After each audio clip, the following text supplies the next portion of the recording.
తాకట్లో ఉన్న మీ బంగారాన్ని విడిపించి ఆ రోజు ఆన్లైన్ రేటుకి కొంటాం. Sharma gold company.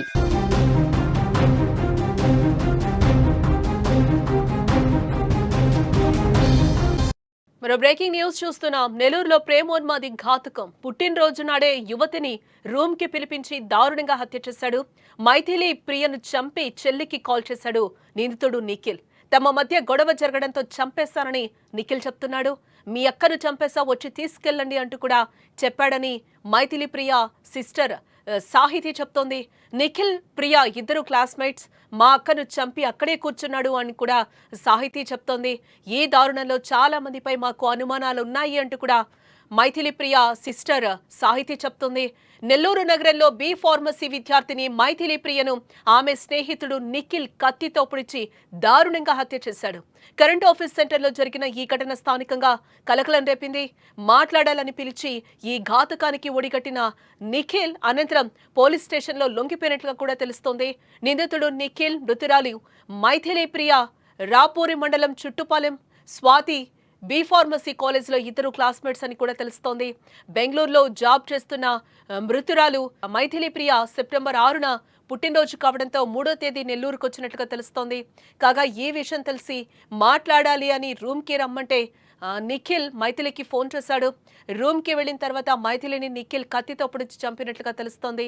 కాగా మైథిలిని హత్య చేసిన అనంతరం కూడా మృతురాలి చెల్లి సాహితికి ఫోన్ చేసి రమ్మని పిలిచినట్లుగా కూడా తను చెప్తోంది. సాహితి స్పాట్కి వెళ్లేసరికి మెట్లపైనే మైథిలి ప్రియ మృతదేహం కనిపించడంతో ఒక్కసారిగా తను అవాక్కైంది. మైథిలికి తనకు గొడవ జరిగిందని, అందుకే చంపేశారని సాహితికి నిఖిల్ చెప్పినట్లుగా తెలుస్తోంది. తర్వాత దర్గామీట పోలీస్ స్టేషన్ కు వెళ్లి లొంగిపోయినట్లుగా కూడా నిందితుడు తెలుస్తోంది.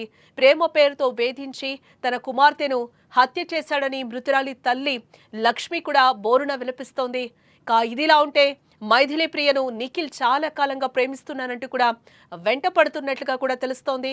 అయితే ఆమె ప్రేమకు నిరాకరించినందుకే నిందితుడు హతమార్చుంటాడని కూడా పోలీసులు అనుమానాలు వ్యక్తం చేస్తున్నారు. మైథిలి ప్రియ మృతదేహాన్ని పోస్టుమార్టం నిమిత్తం నెల్లూరు జీజీహెచ్కి తరలించారు పోలీసులు. మైథిలి ప్రియ మృతితో తల్లిదండ్రులు, కుటుంబ సభ్యులు, స్నేహితులు కూడా కన్నీరు పున్నీరుగా విలపిస్తున్నారు. నిందితుడు నిఖిల్ పై పోలీసులు కేసు నమోదు చేసి దర్యాప్తు జరుపుతున్నారు. నిందితుడిని కఠినంగా శిక్షించాలని మృతురాలి కుటుంబ సభ్యులు అలాగే బంధువులు కూడా డిమాండ్ చేస్తున్నారు. తను స్వాతి కాలేజ్ వెంకటాచలంలో బి ఫార్మసీ 4 years కంప్లీట్ వచ్చి తను గ్రాడ్యుయేటెడ్. జాబ్ పర్పస్ మీద సర్చింగ్స్ లో బెంగళూరులో జాబ్ ఉంది అని చెప్పి జాబ్ పర్పస్ మీద అమెజాన్ లో వర్క్ చేస్తుంది.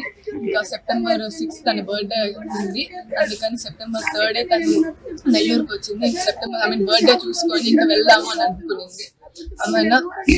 నిన్న నైట్ అరౌండ్ ఇంకా 11 o'clock కల్లా మేము తినేసి పడుకున్నాము. ఇంకా 1:46 అప్పుడు నాకు మెలకు వచ్చి చూసాను, మా సిస్టర్ నా పక్కన లేదు. ఫోన్ చేశాను, ఎక్కడున్నావు అంటే ఫ్రెండ్స్ తో బయట ఉన్నాను, ఒక 10 minutes లో వచ్చేస్తానని చెప్పింది. తొందరగా వచ్చాయని చెప్పాను. నేను నిద్రపోయాను. ఇంకా 3:33కి నాకు కాల్స్ కంటిన్యూస్ గా మిస్డ్ కాల్స్ వస్తా ఉంది. ఎవరైనా కాల్ అటెండ్ చేశాను. నిఖిల్ ఏమైంది ఎందుకు అంటే, మీ అక్క ఇక్కడ పడిపోయింది, మీ అమ్మకు ఫోన్ చేయండి, ఫోన్ చేసి వచ్చి తీసుకొని పోండి అని చెప్పాడు. మా అమ్మకి ఎంత చేశారని చెప్పి నేను ముందు వెళ్ళి చూద్దామని చెప్పి కిందకి వెళ్ళాను. మెట్ల మీద ఎక్కి వెళ్ళి చూశాను. అప్పటికే మైథిలి లేయనగానే తన బాడీ అంతా కూల్ అయిపోయింది. నాకు ఇంకా టెన్షన్ కి ఏం అర్థం కాక ఏమైంది అని అడిగితే, మీ ఇద్దరం గొడవ పెట్టుకున్నాము, నేనే కత్తితో పొడిచి చంపేశానని చెప్పి నాతోనే చెప్పాడు. నిఖిల్ మా అక్క వాళ్ళ క్లాస్మేట్, తను బి ఫార్మసీ చదువుతున్నాడు, సేమ్ స్వాతి కాలేజ్ లోనే చదువుతున్నాడు. పేరు నిఖిల్. ఆ అబ్బాయి నాకు చెప్పాడు, గొడవల వల్ల నేనే మీ అక్కని కత్తితో పొడిచి చంపేశానని చెప్పాడు. ఏం అర్థం కాక కిందకు వచ్చి వేరే ఆంటీ వాళ్ళ హెల్ప్ తీసుకున్నాను. ఈ గ్యాప్ లో మా అమ్మకి మా నాన్నకి కాల్ చేసి బాబాయ్కి కాల్ చేశాను. వాళ్ళు బయలుదేరారు. ఈ గ్యాప్ లో వేరే ఆంటీ హెల్ప్ తీసుకొని, ఆంటీ ఇలా జరిగింది రండి అనగానే ఆంటీ చిన్నగా నేను వెళ్ళి చూసాము. అప్పటికి కూడా అక్కడే కూర్చోన్నాడు. ఇంకా కాల్ చేస్తా ఉండేసరికి ఆ అబ్బాయి వెళ్ళిపోయాడు. దయచేసి ఈ హత్యలో మా వాడు అబ్బాయి చెయ్యి ఒక్కడే లేదు, చాలా మంది ఇన్వాల్వ్ అయి ఉన్నారు. చాలా మంది మీద మాకు అనుమానంగా ఉంది. దయచేసి న్యాయం చేయండి.